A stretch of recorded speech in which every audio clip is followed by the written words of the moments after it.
Friends, मैं हूं राकेश। मेरा एक ही उद्देश्य, health for everyone, everyone for health.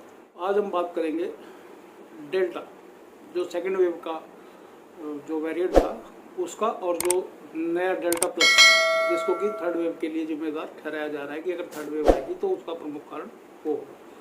क्या थे और उसके बारे में बात। डेल्टा प्लस डेल्टा वेरिएंट और K417N के म्यूटेशन से मिलकर बना है, और ये आने वाली तीसरी लहर के लिए प्रमुख वजह माना जा रहा है। कोरोना की तीसरी लहर कब आएगी और कितनी खतरनाक होगी, ऐसा अभी कुछ कंफर्म नहीं है, सिर्फ इसका अनुमान लगाया जा रहा है। लेकिन इसको वैज्ञानिकों ने एक बड़ी चिंता का विषय माना है। अब होता क्या है, जब वायरस अलग अलग वजहों से रूप बदलकर खतरनाक या जानलेवा हो जाता है तो उसी को नया वेरिएंट कहते हैं, और इसे डेल्टा प्लस को ज़्यादा खतरनाक और जानलेवा भी माना गया। डेल्टा वेरिएंटों में वे बदलाव की वजह है डेल्टा वेरिएंट यानी B-1-617-2 जो हमारे देश में मिला था, और इसके स्पाइक प्रोटीन K417N में बदलाव हुआ है जो पहले से ज़्यादा खतरनाक है। और स्पाइक प्रोटीन जो है वो कोरोना वायरस का जरूरी हिस्सा है। इसी की वजह से ये हमारे शरीर में घुसकर इन्फेक्शन करता है।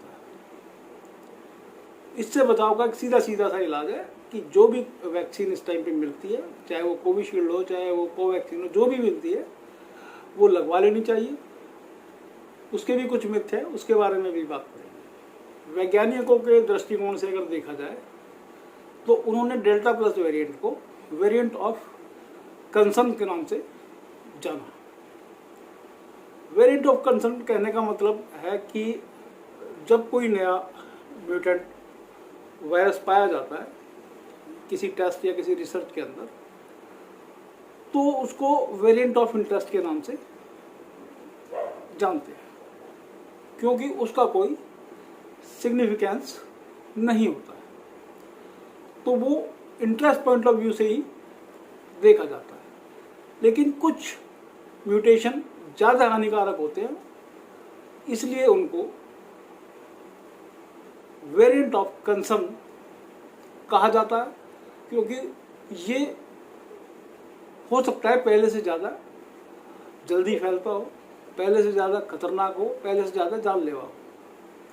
और इस श्रेणी में जितने भी आते हैं उनको सबको वेरिएंट ऑफ कंसर्न कहा जाता है। डेल्टा प्लस के अंदर ऐसा भी माना जा रहा है कि इसकी मोनोक्लोनल एंटीबॉडी प्रक्रिया को कम करने की कुछ विशेष क्षमता है। मोनोक्लोनल एंटीबॉडी कोरोना की दवा का असर कम करने की विशेषता को कहा जाता है। अब ये जानते हैं कि कोरोना वायरस के जो वेरिएंट्स हैं इनको डेल्टा, कापा, अल्फा, बीटा, गामा नामों से क्यों जाना जाता है। ये ग्रीक कोडिंग है जिसे WHO ने डिसाइड किया। कुछ लोगों को एतराज़ था कि भाई हमारे यहाँ जो वेरिएंट पाया जाता है उसको लोग फिर उसी नाम से जानने लगते हैं। जो कोरोना का वेरिएंट चाइना से निकला था वो सिर्फ कोरोना था, तो उसको सिर्फ कोरोना कहते थे। इंडिया में जो पहला पाया गया वो था B-1-617-1 जो उसका जेनेटिक कोड था। अब वो लोगों को याद नहीं रहता था, तो इसलिए वो कहते थे कि ये वो इंडियन वेरिएंट है या ये ब्रिटेन का वेरिएंट है। ब्रिटेन में जो पाया गया था वो था B-1-7, या ब्राज़ील में जो पाया गया था P4। तो वो उस देश के साथ उस वेरिएंट को जोड़ के कहते थे, जिससे कुछ देश को, कुछ लोगों को और कुछ देशों को प्रॉब्लम होने लगी। तो उसके लिए फिर उसके आइडेंटिफिकेशन के लिए WHO ने उसकी कोडिंग की। हमारे यहाँ जो फर्स्ट वेव के अंदर कोरोना था उसको कापा कहा गया, और जो सेकंड में था उसको डेल्टा कहा गया। कापा इतना खतरनाक नहीं था जितना कि डेल्टा खतरनाक था, और जो डेल्टा प्लस है वो इससे भी ज़्यादा खतरनाक आने की उम्मीद है।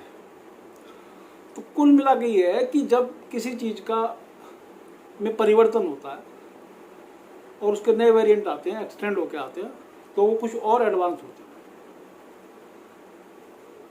अब बीमारी घर में आ जाए उससे पहले ही सबसे बढ़िया इलाज है कि हमें गवर्नमेंट इस टाइम पे जो वैक्सीनेशन काम कर रही है, हमें ज़्यादा से ज़्यादा उसमें बढ़ चढ़ के हिस्सा लेना चाहिए, और जितना ज़्यादा अपने आप को वैक्सीनेट करा सकते हैं कराएं।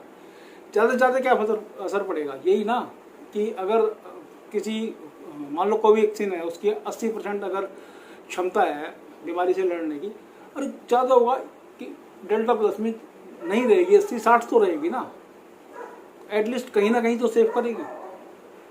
ऐसी कोविशील्ड है, कोविशील्ड की 65-67% है, और अगर दूसरी डोज उसकी 80 से 84 दिन के बीच लगती है तो उसी की जो कैपेसिटी है वो 90% तक बीमारी से लड़ने की हो जाती है। नहीं रहेगी 90%, 70% तो रहेगी ना। हो सकता है उनकी क्षमता कुछ कम हो जाए, मगर ऐसा नहीं है कि वो बिल्कुल फेल हो जाए। तो तीसरी लहर से बचने के लिए जिसको जो वैक्सीन जहाँ पे मिलती है वो उसको लगवा लेनी चाहिए, ताकि तीसरी लहर से लड़ा जा सके।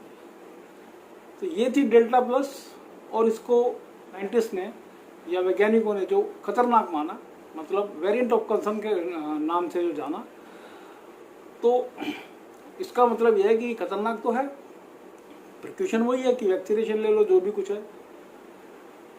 ये थी डेल्टा प्लस के बारे में जानकारी। उम्मीद है आपको समझ भी आई होंगी और आपको अच्छी भी लगी होंगी।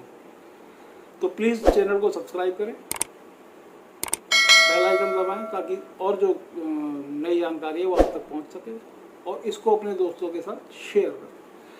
जितना ज़्यादा से ज़्यादा हो सके लोगों को मोटिवेट करें कि वो वैक्सीन लगवाएं।